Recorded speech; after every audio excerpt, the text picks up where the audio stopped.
October 2nd, 2019. My name is Bill McCamley. I am the Secretary of the New Mexico Workforce Solutions Department.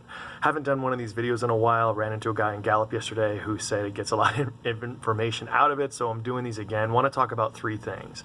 The first is, as I went to Gallup yesterday, we are working to try and supplement the Gallup Economic Development Department, who has figured out a way to do an apprenticeship program where they are working with the associated general contractors to get people basic skills in things like safety training and utilizing heavy equipment over a period of time. And during that time, they'll get paid to do jobs, for instance, around the city of Gallup. And when they finish a instruction time of about 2.5 to 3 months, they'll have these skills, they'll have these certificates, and they have 8 local businesses that are willing to work with the program to hire the folks. And in the middle of December, if everything goes correctly, we'll have a graduation ceremony where people will not only receive their certificates, but they will go into a job. And this is really a critical part of Governor Lujan Grisham's strategy to try to figure out what career pathways New Mexicans can get into. And there's got to have the 3 P's involved, right? During any program, you got to be paid. We don't want people going into debt, and you've got to figure out how to eat and live while you're in one of these programs. Number 2, there needs to be a piece of paper involved at the end. You've got to have some kind of certificate saying X person got Y skills over Z amount of time and training. And at the end, there needs to be a full-time position waiting for you. And we've done programs like this in Farmington, Los Alamos. We're working on teacher apprenticeship programs. This is in Gallup. We've got an IT program here in Albuquerque, and it's critical that people have these pathways, and that's one we're pretty excited about. Number 2, went up to the Rock Springs chapter of the Navajo Nation to give a presentation on the implementation of the Energy Transition Act. So, as many of you know, during the last legislative session, the legislature passed one of the most far-reaching carbon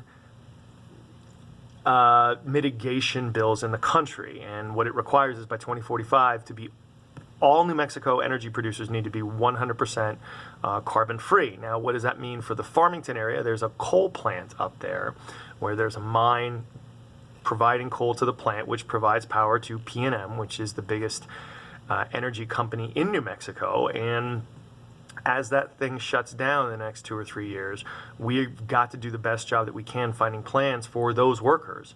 And we are starting the process on October 29th. We will be having our first meeting of the advisory board required by the bill.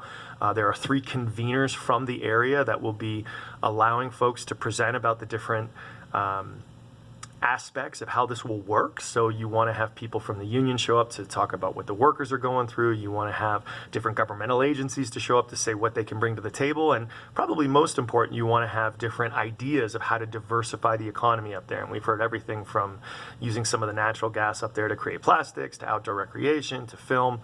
How do you diversify the economy? And it's really important that this be community driven, and that the community be comfortable with whatever ideas people come up with. And then all the state and federal agencies out there, we bring our resources in to support those projects so that we can start the process of creating economic opportunity for other folks. And that's something we're putting a lot of time and energy into, and this process will start this month, and hopefully will continue to go well with buy-in from the community and the state and the federal agencies, as well as the private sector.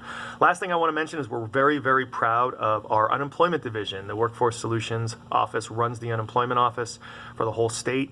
We're given another 2 national awards at the recent National Association of State Workforce Agencies. We are so proud of the state employees here. They work their tails off. They do the best job that they possibly can in helping people get through one of the tough times in their life. We take this responsibility extremely seriously. The governor wants strongly for all these services to work and work hard, and it's nice for our employees to get some recognition of how well they're doing. So that's all I got for today. As always, if you have questions, concerns, or comments on these or any of the issues, I'd love to hear from you, and hope everyone is having a great start to their fall. Bye.